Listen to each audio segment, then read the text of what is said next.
Noong nakaraang taon, idineklara ng United Nations na isa sa mga basic human right ang pagkakaroon ng internet access. Pero sa Pilipinas, nananatiling 8 sa kada 10 Pilipino ang walang internet access sa kanilang bahay base sa isang survey. May report si Trisha Zafra. Walang internet connection sa bahay si Mercy, isang college student. Kaya naman kapag gusto niyang mag-Facebook o kailangan gumawa ng research project, sa internet cafe ang punta niya. Sana nga raw nakakapag-internet siya sa kanilang bahay. Pag nasa bahay kasi yung connection po mas mabilis, tas mura po.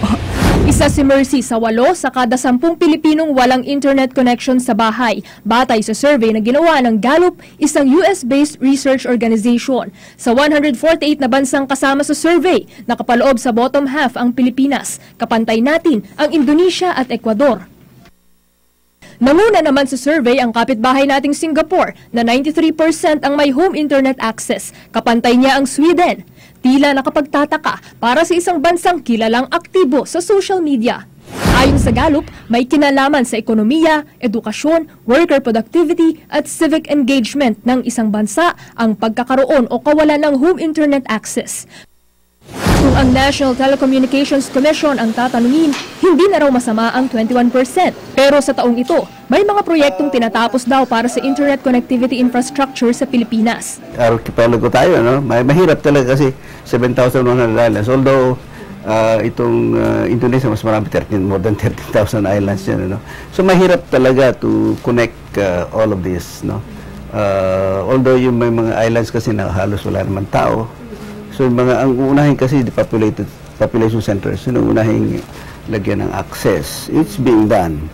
Optical submarine cables is being laid na to connect Palawan. So expect that to be completed within the year.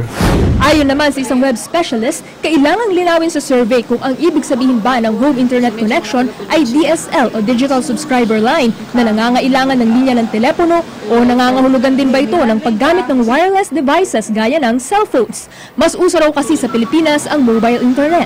I think kailangan tingnan natin yung history ng telecommunication sa ating bansa. Alam naman natin noon na parang pribileyo para magkaroon ka ng telepono sa bahay mo.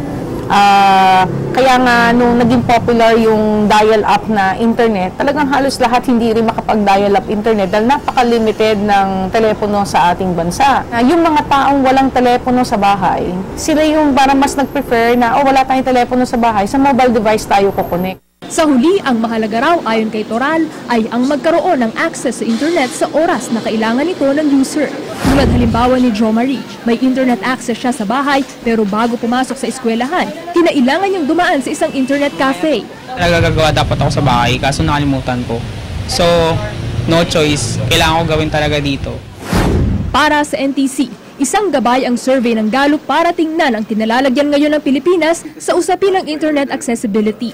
At malaki man daw ang magiging puhunan ng gobyerno para magkaroon ng internet access sa buong bansa, tiyak naman daw ang pag-unlad na ibabalik nito. Yung relationship between broadband penetration at saka economic gains, no? Yung economic growth is for every 10% yata, if I'm not mistaken, increase in broadband penetration, merong 1% increase in the GDP. Trisha Zafra, GMA News.